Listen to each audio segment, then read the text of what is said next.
1963년 9월 어느 비 오는 저녁, 경인국도에서 일어난 기적 같은 일입니다.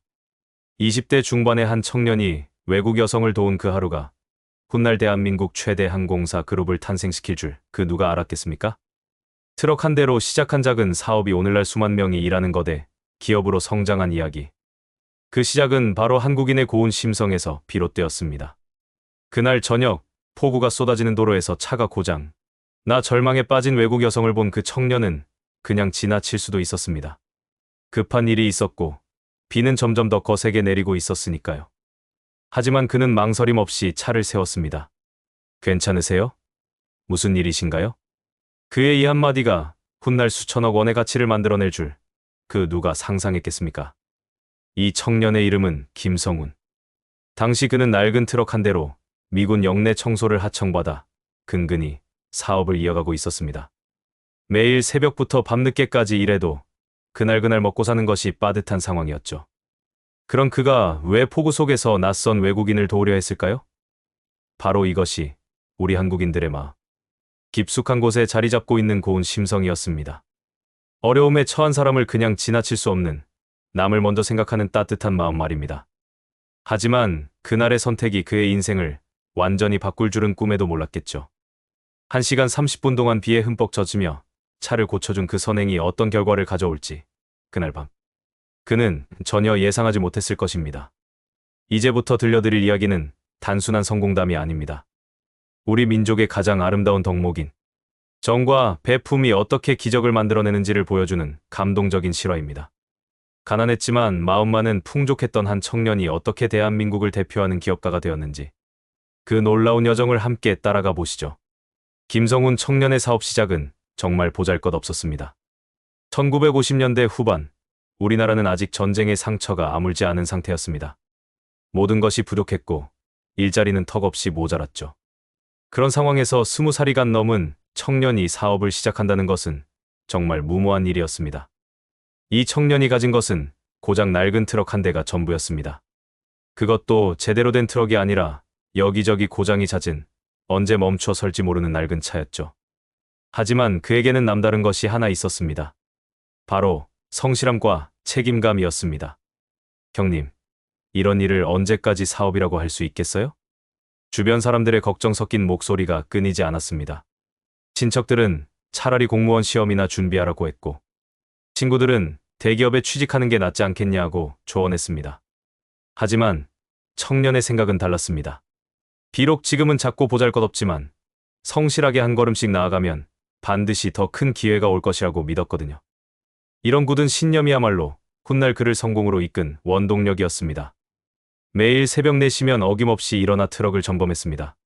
기름도 넣고 청소용품들도 차곡차곡 정리했죠. 그리고 오전 6시가 되면 미군 영내로 향했습니다. 미군 영내 청소일은 당시로서는 꽤 안정적인 수입을 보장해주는 일이었습니다. 하지만 그만큼 경쟁도 치열했죠. 이미 자리를 잡은 기존 업체들이 있었고 그들의 견제도 만만치 않았습니다. 야, 새파랗게 젊은 놈이 뭘 안다고 이 바닥에 뛰어들어? 기존 업체 사장들의 차가운 시선을 받으면서도 청년은 묵묵히 자신의 일을 해나갔습니다. 남들보다 더 일찍 와서 더 꼼꼼히 청소했고 미군들이 요청하는 일이면 무엇이든 최선을 다해 처리했습니다. 그런 성실함이 조금씩 인정받기 시작했습니다.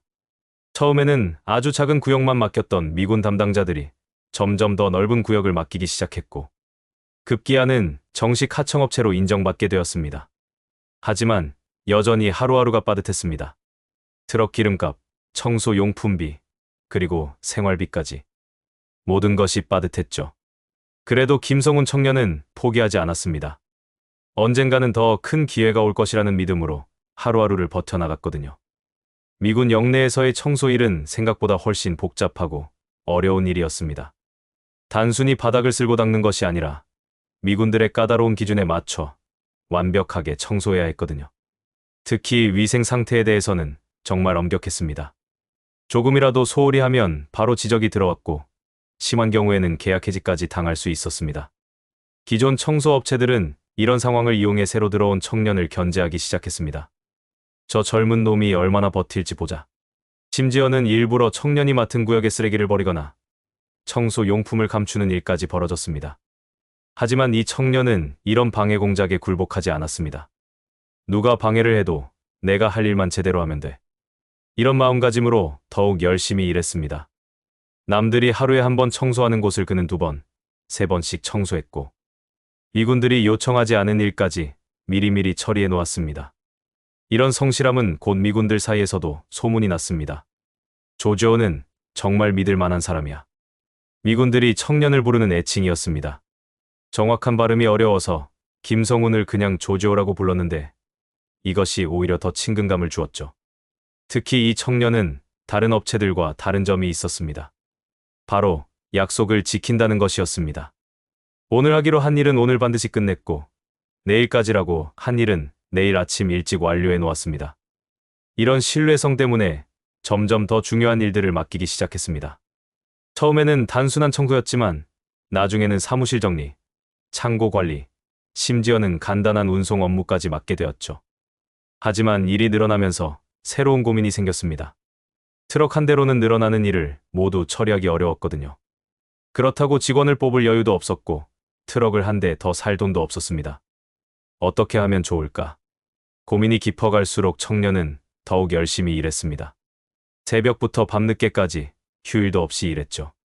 그러다 보니 자연스럽게 운전하는 시간도 늘어났습니다. 처음에는 청소만 했지만 이제는 미군 영내에서 필요한 물건들을 인천에서 가져다주는 운송 일도 함께 하게 된 것입니다. 인천항에서 들어오는 각종 생필품들을 미군 영내까지 실어 나르는 일이었죠. 바로 이 운송 일을 하면서 그 운명적인 만남이 기다리고 있었습니다. 1963년 9월에 그 비오는 저녁 말입니다. 1963년 9월 15일, 그날은 유난히 비가 많이 내리는 날이었습니다. 청년은 평소와 다름없이 인천에서 미군 영내에 필요한 물품들을 싣고 서울로 향하고 있었습니다. 세탁기 부품과 각종 생활용품들이 가득 실린 트럭을 몰고 경인국도를 달리고 있었죠. 비가 점점 더 거세게 내리기 시작했습니다. 앞이 잘 보이지 않을 정도로 굵은 빗줄기가 쏟아졌고 도로 곳곳에는 물이 고이기 시작했습니다. 다른 차들도 속도를 줄이며 조심스럽게 운행하고 있었죠. 그때였습니다. 도로 한쪽에 차 한 대가 멈춰 서 있는 것이 보였습니다. 비상등을 켜놓은 채로 말이죠. 그리고 그 차 옆에는 한 외국인 여성이 난처한 표정으로 서 있었습니다. 김성훈 청년은 처음에는 그냥 지나치려 했습니다. 급하게 배송해야 할 물건들도 있었고 비도 점점 더 세게 내리고 있었으니까요. 하지만 백미러로 본 그 여성의 절망적인 모습이 마음에서 떠나지 않았습니다. 저분이 정말 곤란하시겠구나. 결국 청년은 트럭을 길가에 세웠습니다. 비옷을 입고 차에서 내려 그 외국인 여성에게 다가갔죠. 괜찮으세요? 무슨 일이신가요? 영어는 서툴렀지만 청년은 최대한 정중하게 물어보았습니다. 그러자 그 외국인 여성이 안도의 표정을 지으며 대답했습니다. 차가 갑자기 멈춰 서서 시동이 걸리지 않아요. 어떻게 해야 할지 모르겠어요. 비는 점점 더 세게 내리고 있었고 그 여성의 옷은 이미 흠뻑 젖어 있었습니다. 청년은 망설이지 않았습니다. 제가 한번 봐드리겠습니다. 일단 제 트럭에서 비를 피하세요. 청년은 그 여성을 자신의 트럭 운전석으로 안내한 후 고장난 차를 살펴보기 시작했습니다. 다행히 미군 영내에서 일하면서 각종 차량들을 많이 봤던 경험이 있어서 어느 정도는 차량 정비에 대한 지식이 있었거든요. 엔진룸을 열어보니 문제를 찾을 수 있었습니다. 폭우 때문에 전기 계통에 물이 들어가면서 합선이 일어난 것 같았습니다. 그리 복잡한 문제는 아니었지만 비를 맞으면서 작업하기에는 꽤 까다로운 일이었죠. 하지만 청년은 포기하지 않았습니다. 트럭에서 공구를 꺼내와 차근차근 수리하기 시작했습니다. 비가 얼굴에 쏟아져도 옷이 흠뻑 젖어도 개의치 않았습니다. 바로 이런 모습이 우리 한국인들의 진짜 모습이 아닐까요? 남의 어려움을 외면하지 못하는 따뜻한 마음. 한번 시작한 일은 끝까지 해내는 끈기. 이런 것들이 바로 우리 민족의 가장 아름다운 덕목이죠. 비는 점점 더 거세게 내렸습니다. 김성훈 청년의 옷은 이미 흠뻑 젖어 있었고 차가운 빗물이 등골로 스며들었습니다. 처음 20분 동안은 비교적 간단할 것이라고 생각했습니다. 전기 계통 문제인 것 같으니 물기만 제거하고 연결 부위를 다시 정리하면 될 것이라고 생각했거든요. 하지만 현실은 그렇게 간단하지 않았습니다. 한 부분을 고치니 다른 부분에서 문제가 생겼고 그것을 해결하니 또 다른 곳에서 이상이 발견되었습니다. 40분이 지났을 때 김성훈 청년은 처음으로 포기하고 싶은 마음이 들었습니다. 이건 제가 고칠 수 있는 수준이 아닌 것 같네요. 정비소에 연락하시는 게. 하지만 그 외국인 여성의 간절한 눈빛을 보니 쉽게 포기할 수가 없었습니다. 게다가 이런 폭우에 정비소 직원이 올 수 있을지도 의문이었고, 설사 온다고 해도 몇 시간은 기다려야 할 상황이었죠. 조금만 더 해볼게요. 청년은 다시 엔진룸으로 고개를 들이밀었습니다. 이번에는 더욱 꼼꼼히, 더욱 세심하게 살펴보기 시작했습니다. 1시간이 지났을 때 두 번째 포기 위기가 찾아왔습니다. 손은 이미 시려서 감각이 없었고 온몸이 추위에 떨렸습니다. 게다가 어둠까지 내려앉기 시작해서 작업하기가 더욱 어려워졌죠. 정말 죄송해요. 계속 비를 맞으시면서 트럭 안에서 지켜보던 외국인 여성이 미안해하며 말했습니다. 청년은 고개를 흔들며 대답했습니다. 괜찮습니다. 조금만 더 해보죠. 그리고 1시간 10분이 지났을 때 세 번째 포기 위기였습니다. 이번에는 정말로 한계에 다다른 것 같았습니다. 공구도 제대로 잡히지 않았고 시야도 점차 어두워져 앞이 보이지 않기 시작했거든요. 하지만 바로 그 순간 김성훈 청년은 문제의 핵심을 발견했습니다. 지금까지 놓치고 있었던 작은 부분이었죠. 배선 하나가 완전히 빠져 있었던 것입니다. 이거구나. 마지막 희망을 붙잡고 그 배선을 다시 연결해 보았습니다. 그리고 조심스럽게 시동을 걸어보라고 했죠. 키를 돌리는 순간 엔진에서 희망적인 소리가 들렸습니다. 한 번, 두 번, 그리고 세 번째에 드디어 엔진이 살아났습니다. 와, 고마워요. 정말 고마워요. 외국인 여성이 차에서 뛰어내려 감격에 겨워 소리쳤습니다. 청년도 안도의 한숨을 내쉬며 미소를 지었죠. 정확히 1시간 30분이 걸렸습니다. 하지만 그 1시간 30분이 훗날 수십 년의 성공을 가져다 줄 그때는 전혀 몰랐겠죠. 엔진이 다시 살아나자 그 외국인 여성의 얼굴에 환한 미소가 번졌습니다. 정말 어떻게 감사를 드려야 할지 모르겠어요. 당신이 아니었다면 저는 밤새 이 빗속에 있어야 했을 거예요. 그녀는 진심으로 감사해하며 핸드백을 열기 시작했습니다. 그리고 그 안에서 꽤 두툼한 지폐 뭉치를 꺼내 청년에게 내밀었습니다. 이걸 받으세요. 정말 작은 마음이지만. 그 돈의 액수를 보고 청년은 깜짝 놀랐습니다. 당시 기준으로도 상당한 금액이었거든요. 한 달 수입보다도 많은 돈이었습니다. 하지만 청년의 반응은 의외였습니다. 그는 정중하게 고개를 흔들며 그 돈을 밀어냈습니다. 아니에요. 이런 돈은 받을 수 없습니다. 외국인 여성은 당황했습니다. 이해할 수 없다는 표정이었죠. 왜요? 당신이 저를 도와주셨잖아요. 1시간 30분이나 비를 맞으면서 말이에요.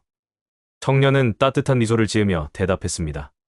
우리나라 사람들은 원래 이런 일을 당연하게 생각합니다. 어려운 사람을 돕는 것은 당연한 일이에요. 돈을 받고 하는 일이 아닙니다. 이 말을 들은 외국인 여성의 표정이 완전히 달라졌습니다. 놀라움을 넘어서 감동받은 것 같았죠. 정말 놀라워요. 이런 분을 처음 만나봤어요. 그녀는 계속해서 돈을 받아달라고 했지만 청년은 끝까지 거절했습니다. 대신 이런 제안을 했죠. 정 그러시다면 주소라도 알려주세요. 나중에 인사드리러 갈게요. 주소요? 네. 안부 인사라도 드리고 싶어서요.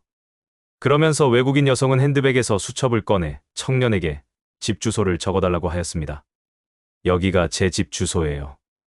청년은 별 생각 없이 주소를 적어 수첩을 건네주고 나서 마지막으로 한 번 더 차량 상태를 점검해 주었습니다. 이제 괜찮을 거예요. 그런데 혹시 또 문제가 생기면 가까운 정비소에 가보세요. 정말 감사해요. 당신 같은 분이 계셔서 한국이 좋은 나라라는 걸 알게 됐어요. 그렇게 두 사람은 작별 인사를 나눴습니다. 청년은 자신의 트럭으로 돌아가 젖은 옷을 대충 털어내고 다시 운전대를 잡았습니다. 집으로 돌아가는 길, 청년은 뿌듯한 마음이었습니다. 돈은 받지 않았지만 어려운 사람을 도와줬다는 그 자체가 기분 좋았거든요.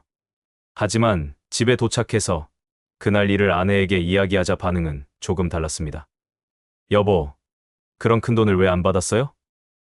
요즘 얼마나 생활이 빠듯한데. 물론 아내도 남편의 착한 마음을 이해했지만 현실적으로는 아쉬운 마음이 있었던 것도 사실이었죠. 그날 밤 청년은 잠을 이루지 못했습니다. 아내의 말이 계속 머릿속을 맴돌았거든요. 사실 그 돈이 있었다면 당장 급한 여러 가지 일들을 해결할 수 있었을 텐데 하는 생각이 들기 시작한 거죠. 정말 너무 고지식하게 행동한 건 아닐까? 트럭 할부금도 밀려 있었고 청소 용품도 새로 사야 했습니다. 게다가 집 월세도 곧 내야 하는 상황이었거든요. 그런 상황에서 그 큰 돈을 거절한 것이 과연 현명한 선택이었을까 하는 의구심이 들기 시작했습니다. 아내도 비슷한 고민에 빠져 있는 것 같았습니다. 여보, 잠이 안 와요. 나도, 그래.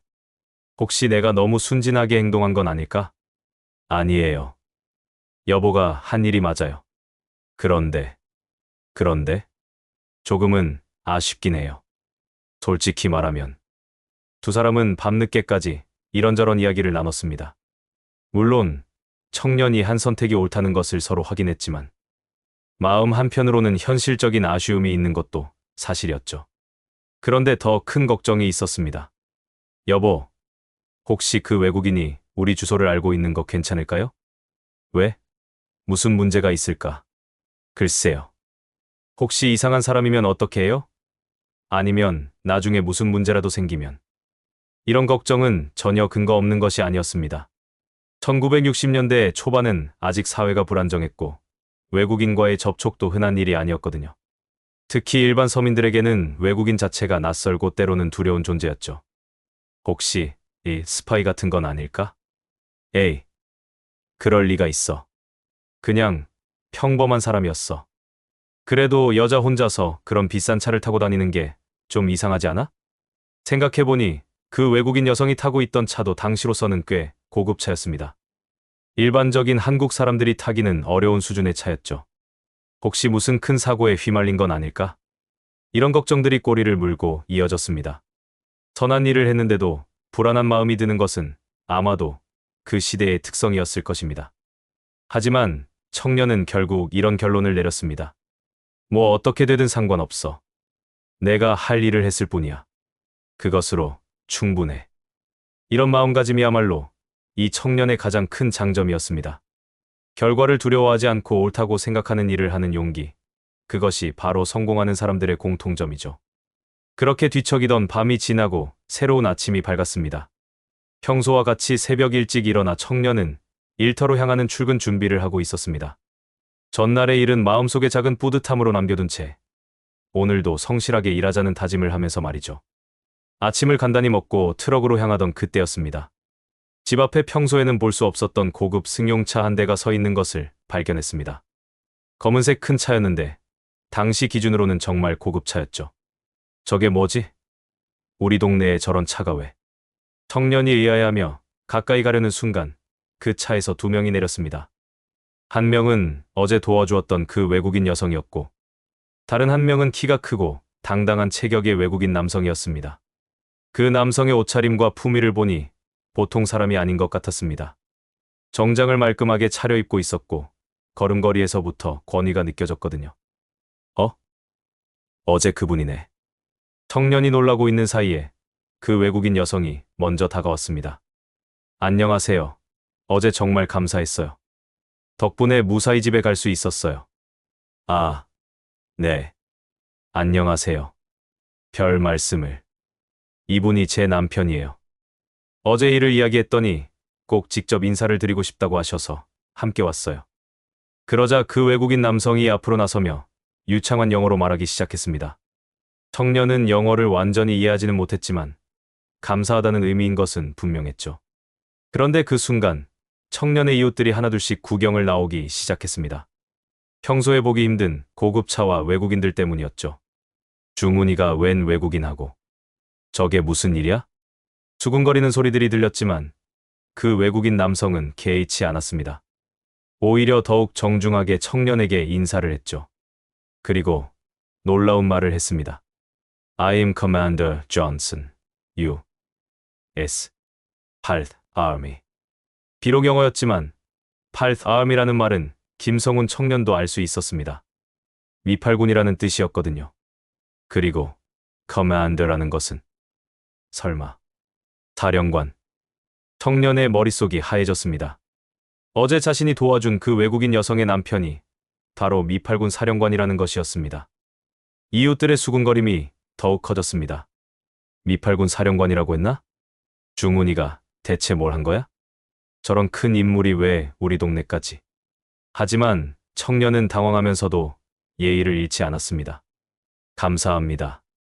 정말 영광입니다. 하지만 저는 특별한 일을 한 것이 아니에요. 당연한 일을 했을 뿐입니다. 사령관의 아내가 이 말을 남편에게 통역해 주었고 사령관의 표정이 더욱 부드러워졌습니다. 이팔군 사령관은 정중한 태도로 청년에게 말했습니다. 사령관 부인이 통역을 해주었는데 그 내용은 이랬습니다. 남편이 어제 제가 받은 도움에 대해 정말 감사하다고 하네요. 그리고 반드시 보답을 하고 싶다고 해요. 그러면서 사령관은 두툼한 봉투를 꺼내 김성훈 청년에게 건넸습니다. 어제보다도 더 많은 돈이 들어있는 것 같았죠. 하지만 청년의 반응은 어제와 똑같았습니다. 정말 감사하지만 이런 돈은 받을 수 없습니다. 사령관 부인이 이를 통역하자 사령관의 얼굴에 놀라움의 표정이 스쳤습니다. 분명히 어제도 거절했다고 들었는데 오늘도 또 거절하는 것이었거든요. 왜 안 받으시는 거예요? 이건 당연한 감사의 표시인데. 청년은 차분하게 대답했습니다. 명분 없는 돈은 받을 수 없습니다. 저는 단지 어려움에 처한 분을 도와드린 것뿐이에요. 그것은 우리 한국 사람들에게는 당연한 일입니다. 이 말을 들은 사령관은 더욱 감동받은 것 같았습니다. 부인을 통해 이런 말을 전했죠. 그렇다면 어떻게 도와드릴까요? 분명히 도움이 필요한 일이 있을 텐데. 청년은 잠시 생각에 잠겼습니다. 사실 도움이 필요한 일이 없는 것은 아니었거든요. 사업을 확장하고 싶은 마음도 있었고 더 좋은 장비도 필요했습니다. 그런데 그 순간 번뜩 하나의 아이디어가 떠올랐습니다. 정이 저를 도와주시려면 명분 있는 것으로 도와주세요. 명분 있는 것이라면? 저는 운송업을 하고 있습니다. 그런데 트럭이 한 대뿐이라서 사업을 키우기가 어려워요. 혹시 미팔군에서 나오는 폐차들을 제가 인수할 수 있게 해주시면 어떨까요? 이 제안을 들은 사령관은 잠시 생각에 잠겼습니다. 그리고 부인과 잠깐 상의한 후 고개를 끄덕였죠. 그것은 어려운 일이 아닙니다. 어차피 고물로 처리해야 하는 차들이니까요. 사령관에게는 정말 쉬운 일이었습니다.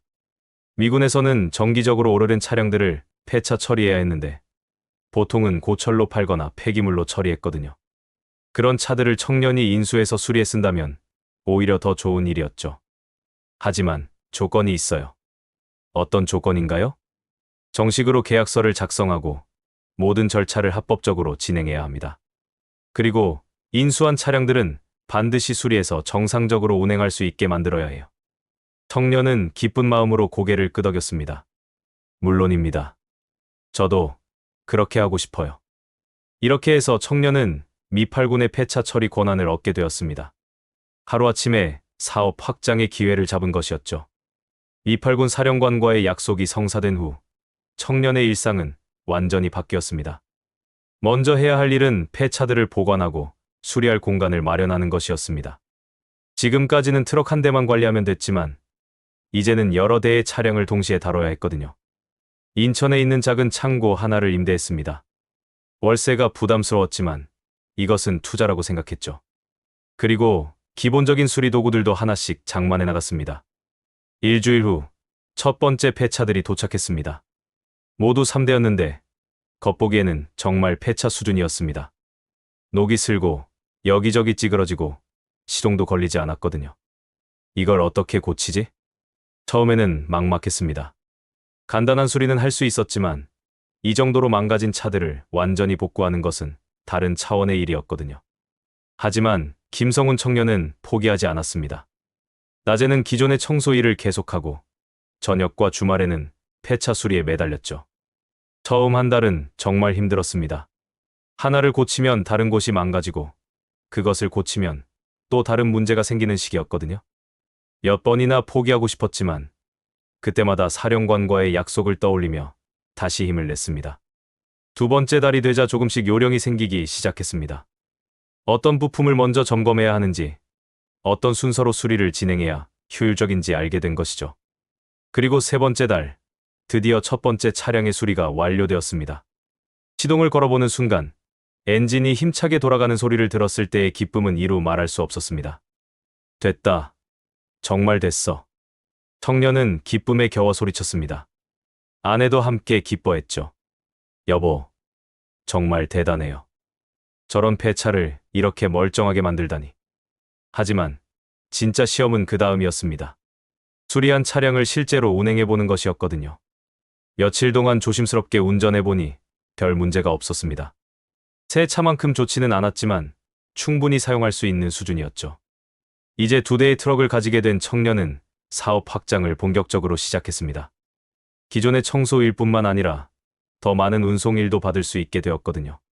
두 번째, 세 번째 차량의 수리도 첫 번째보다 훨씬 빠르고 효율적으로 진행되었습니다. 경험이 쌓이면서 실력이 늘어난 것이죠. 반년이 지나자 청년은 6대의 차량을 보유하게 되었습니다. 그리고 혼자서는 모든 일을 감당하기 어려워 직원을 채용하기도 했죠. 사업이 순조롭게 성장하자 예상치 못한 문제들이 생기기 시작했습니다. 기존의 인천 지역에서 운송업을 하던 업체들이 청년의 사업 확장을 못마땅하게 여기기 시작한 것이죠. 저 젊은 놈이 어디서 차들을 구해오는 거야? 미군하고 무슨 커넥션이 있나? 처음에는 단순한 호기심이었지만 청년의 사업이 계속 성장하자 이것이 질투와 경계심으로 바뀌었습니다. 특히 기존 업체들이 가장 신경 쓰는 부분은 청년이 받는 일거리가 점점 늘어나고 있다는 것이었습니다. 고객들이 청년의 성실함과 합리적인 가격에 만족해하면서 일감을 몰아주기 시작했거든요. 이래서는 우리 일이 없어지겠어.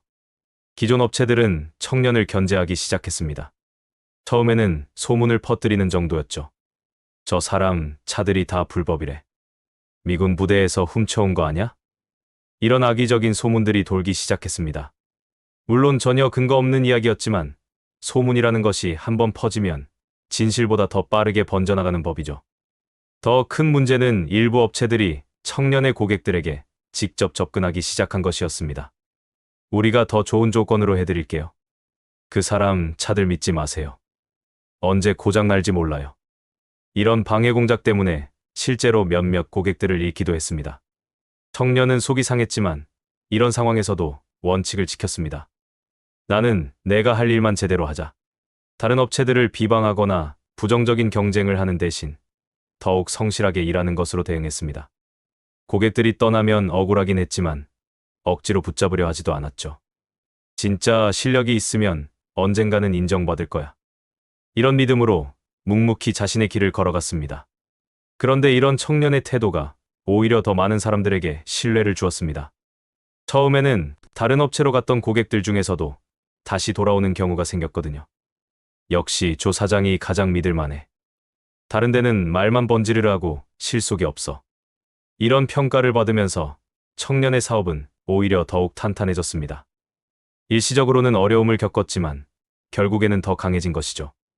1년이 지나자 청년은 인천 지역에서 가장 신뢰받는 운송업체 중 하나로 자리 잡았습니다.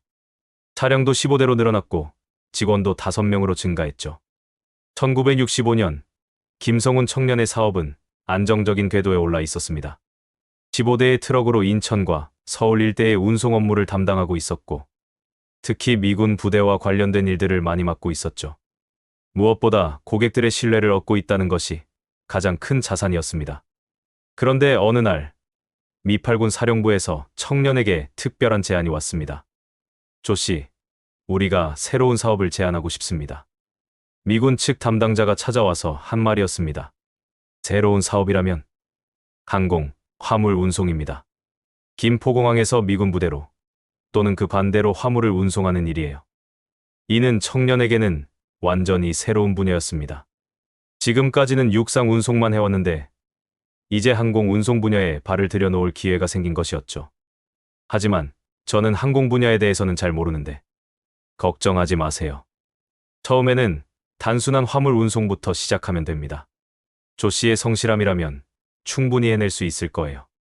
미군 측에서 청년을 믿고 이런 제안을 한 것은 그동안 쌓아온 신뢰 때문이었습니다. 2년 동안 한 번도 약속을 어기거나 문제를 일으킨 적이 없었거든요. 청년은 이 제안을 받아들이기로 결정했습니다. 물론 위험 부담도 있었지만 더 큰 성장을 위해서는 새로운 도전이 필요하다고 생각했거든요. 김포공항과 미군 부대 사이의 화물 운송을 시작하면서 청년은 항공업계의 기초를 배우기 시작했습니다. 항공 화물이 어떻게 처리되는지, 어떤 절차를 거쳐야 하는지, 관련 법규는 무엇인지 하나하나 배워나갔죠. 처음에는 정말 어려웠습니다. 육상 운송과는 완전히 다른 세계였거든요.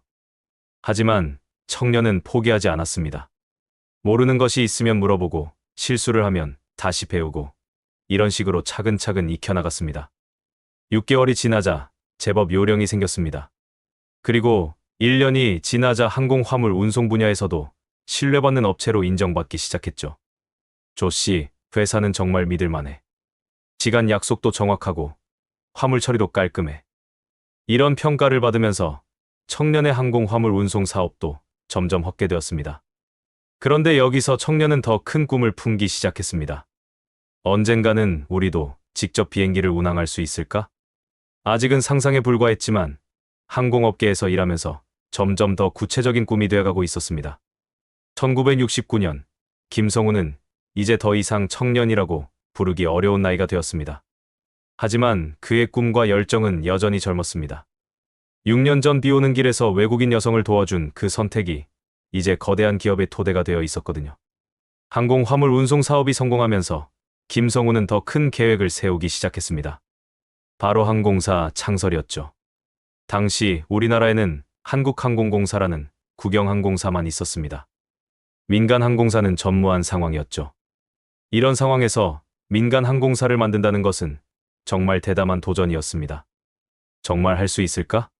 주변 사람들은 걱정했습니다. 항공사라는 것이 어떤 사업인지 알고 있었기 때문이죠. 엄청난 자본이 필요하고 복잡한 인허가 절차를 거쳐야 하고 무엇보다 전문적인 지식과 경험이 필요한 분야였거든요. 하지만 김성우는 포기하지 않았습니다. 지난 6년간 쌓아온 경험과 신뢰, 그리고 무엇보다 할 수 있다는 확신이 있었거든요. 먼저 해야 할 일은 자본 조달이었습니다. 그동안 운송업으로 번 돈을 모두 투자했지만 항공사를 만들기에는 턱없이 부족했죠. 하지만 여기서도 그동안 쌓아온 신뢰가 힘이 되었습니다. 미군 측에서 적극적으로 지원해 주었고 여러 금융기관에서도 대출을 받을 수 있었습니다. 무엇보다 김성훈의 성실함과 신뢰성을 잘 알고 있던 사람들이 투자를 해주었거든요. 1970년 드디어 한성항공 주식회사가 설립되었습니다. 나중에 한국항공이 되는 그 회사였죠. 처음에는 소형 항공기 몇 대로 시작했습니다. 화물 운송이 주된 업무였고 부정기적으로 승객 운송도 했죠. 정말 작은 시작이었지만 김성훈에게는 큰 의미가 있었습니다. 첫 비행기가 이륙하는 순간 김성훈은 가슴이 벅차올랐습니다. 드디어 해냈구나. 6년 전 그 비 오는 날의 선택이 이런 결과를 가져올 줄 누가 알았겠습니까? 물론 항공사 운영은 쉽지 않았습니다. 매일매일이 새로운 도전의 연속이었죠. 하지만 김성훈은 그동안 해온 것처럼 하나하나 배워나가며 회사를 성장시켜갔습니다. 안전이 가장 중요하다는 원칙을 세웠고 고객 서비스에도 최선을 다했습니다. 그리고 무엇보다 직원들을 가족처럼 생각하며 회사를 운영했죠. 이런 경영 철학은 곧 결과로 나타났습니다. 한국항공은 안전하고 신뢰할 수 있는 항공사로 인정받기 시작했고 승객들도 점점 늘어났습니다. 세월이 흘러 한국항공은 대한민국을 대표하는 항공사로 성장했습니다. 김성훈 회장이 세상을 떠난 지 오랜 시간이 지났지만 그의 이야기는 여전히 많은 사람들에게 감동과 교훈을 주고 있습니다. 그 모든 것의 시작이 1963년 9월 어느 비 오는 날, 한 외국인 여성을 도와준 작은 선행이었다는 것을 생각하면 정말 놀랍습니다. 만약 그날 김성훈 청년이 그냥 지나쳤다면 어떻게 되었을까요? 아마도 한국항공은 존재하지 않았을지도 모릅니다. 적어도 지금과는 완전히 다른 모습이었겠죠. 하지만 그는 멈췄습니다. 어려움에 처한 사람을 그냥 지나칠 수 없었거든요. 그리고 1시간 30분 동안 비를 맞으며 차를 고쳐주었습니다. 돈을 받지도 않고 말이죠. 이것이 바로 우리 한국인들의 아름다운 마음입니다. 남을 먼저 생각하고 어려운 사람을 돕는 것을 당연하게 여기는 따뜻한 정 말입니다. 상대의 가슴에 씨앗을 뿌려보세요. 그러면 그 사람 가슴 속에는 씨앗이 자랍니다. 김성훈 회장이 자주 하던 말입니다. 그는 평생 이 철학으로 살았고 그 결과 엄청난 성공을 이루었죠. 하지만 여기서 놓치지 말아야 할 것이 있습니다. 김성훈 회장이 성공한 이유는 단순히 운이 좋아서가 아니라는 것입니다. 그에게는 성공할 만한 자질들이 있었거든요. 첫째, 성실함이었습니다. 어떤 일이든 맡으면 끝까지 해냈습니다. 둘째, 신뢰성이었습니다. 약속은 반드시 지켰고 거짓말을 하지 않았습니다. 셋째, 도전 정신이었습니다. 새로운 일에 대한 두려움보다는 호기심이 더 컸습니다. 넷째, 겸손함이었습니다. 성공해도 자만하지 않았고 항상 배우려는 자세를 가졌습니다. 다섯째, 베푸는 마음이었습니다. 자신이 받은 도움을 잊지 않았고 다른 사람들에게도 기회를 주려고 노력했습니다. 이런 모든 것들이 합쳐져서 오늘날의 한국항공을 만든 것입니다. 우리가 이 이야기에서 배워야 할 것은 단순히 선행을 하면 복을 받는다는 것이 아닙니다. 그보다 더 중요한 것은 어떤 마음으로 살아야 하는가라는 것이죠. 김성훈 회장처럼 성실하고 신뢰할 수 있고 도전을 두려워하지 않고 겸손하고 남을 배려하는 마음으로 살아간다면 설사 거대한 성공을 이루지 못한다 하더라도 분명히 의미 있는 삶을 살 수 있을 것입니다. 그리고 무엇보다 우리 주변에 어려움에 처한 사람이 있다면 그냥 지나치지 말았으면 좋겠습니다. 작은 도움이라도 베풀어 보세요. 그 작은 씨앗이 언젠가는 큰 나무가 되어 모든 사람에게 그늘을 드리울지도 모르니까요. 베풀면 돌아옵니다. 상대의 가슴에 씨앗을 뿌려보세요. 그러면 그 사람 가슴 속에는 씨앗이 자랍니다. 이것이 김성훈 회장이 우리에게 남긴 가장 소중한 교훈입니다. 네. 오늘 이야기는 이것으로 마칩니다. 오늘 이야기를 듣고 어떻게 생각하시는지 어머님, 아버님의 생각을 댓글로 공유해주세요. 또한 좋아요, 구독, 알람 설정을 통해 앞으로도 따뜻한 정을 나눌 수 있게 함께 해주세요. 어머님, 아버님의 삶의 지혜와 경험을 나눌 수 있는 통로가 되겠습니다. 마지막으로 이 이야기는 실화를 바탕으로 각색된 것임을 밝힙니다.